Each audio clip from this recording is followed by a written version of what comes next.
The government exploring ways to decrease the cost of electricity, more developments on tap for Grand Key, and police has released the identity of the man who was shot and killed yesterday.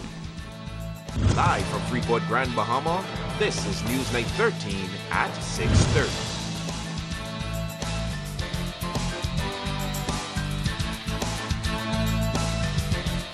This is Newsnight 13 for Tuesday, October 9th, 2012. Good evening all, I'm Megan Shepard. Thank you so much for tuning in. Topping news, Prime Minister the Right Honorable Perry Christie giving the government's commitment to bringing down the cost of electricity in the country. For the past several years, residents on Grand Bahama have lamented the high cost of electricity, and the escalating cost has also been blamed for the closure of a number of businesses. The Prime Minister admits that the high cost appears to be an intimidating factor when it comes to investment, and notes that the government is seeking a resolution to this issue. We're going to make determined efforts to reduce the cost of electricity. We have received about 23 proposals to date from companies that are prepared to assist us if they are approved in bringing the cost down, all of them. It's a very diverse group of investors, all on their own applying. There are combinations of international companies that are applying. And recently, we agreed with a company called Genting, which is one of the major resort companies in the world that is doing business in Bimini, for them to engage in a study, the results of which may help us have a model that for small island communities and how we generate electricity on a cost-effective basis. The nation's leader was also asked about the recent terminations at the Grand Bahama Power Company.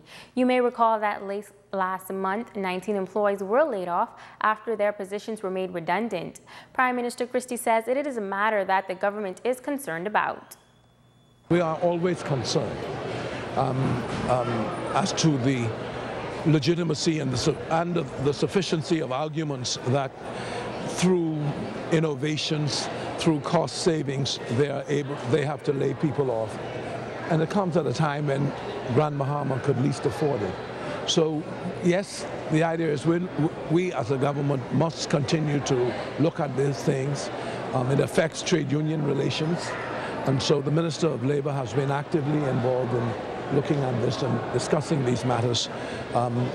It's a question of our trying to understand the position as advanced by the employers and to be able to make sense of all that is taking place. Power company officials maintain that the terminations were a part of a restructuring plan that should translate into improved reliability and efficiency.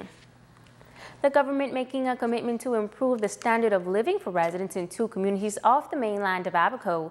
The plan includes the introduction and re-establishment of essential services and follows what elected officials call years of neglect. Joan Davis-Roll has the details. Grand Key Abaco, with a population of some 600 residents, falls under the portfolio of the Minister for Grand Bahama, the Honorable Dr. Michael Darville. Minister Darville was a part of a delegation led by the Deputy Prime Minister that toured Grand Key and nearby Walker's Key. The visit was organized to assess the needs of both communities, from unreliable power supply to a controversial water system and the lack of air transportation. Minister Darville said the government has expedited its mandate to meet those needs. Grand Bahama is one of the key administrators for the island of Grand Key. And as Minister of Grand Bahama, it falls under my portfolio as it relates to the healthcare services, the school, and so forth. As a result of that, I came in to assess what has to be done in Grand Key and what is really happening. First of all, the service, the air service to Grand Key through Walker's Key has not been in effect for the last year. That is of great concern to the residents, and I made a statement as a result of what I noticed. We walked the airstrip, and we see that the airstrip is in good condition.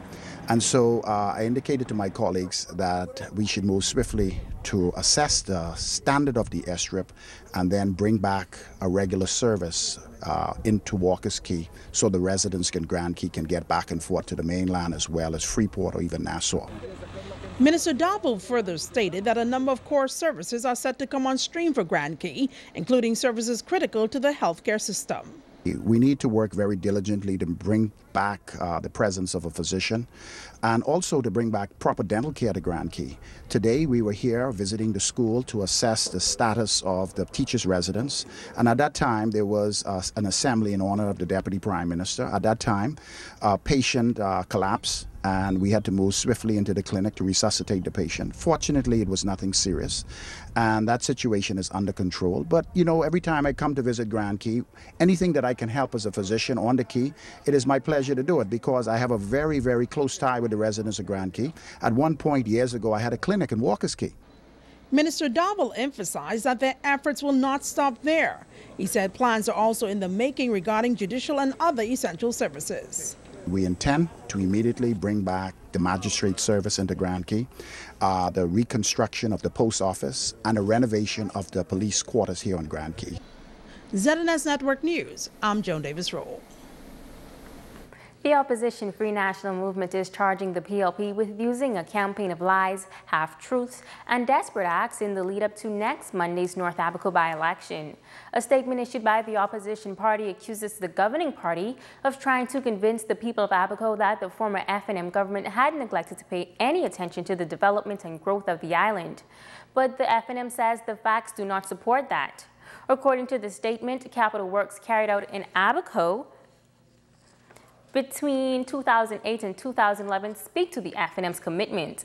The F&M outlined a number of projects, including a new administration block for Central Abaco, construction of sidewalks in Murphytown, Airport Bypass Road, and many others valued in the millions.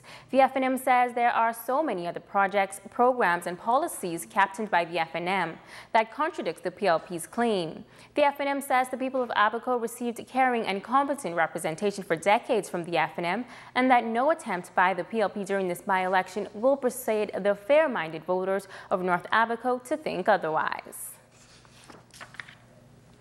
The manhunt continues tonight for the assailants involved in yesterday's fatal shooting incident in Churchill Drive in eastern Lucaya. Police say the shooting took place at an apartment complex shortly after 7 Monday morning. One man was killed in that shooting. He has since been identified as 36-year-old Basil Pierre of Brinkville Road, Churchill Drive. The second man who was shot is still hospitalized in stable condition. Police are looking for leads in the case. If you have any information that could assist police, you should contact 911 or 919.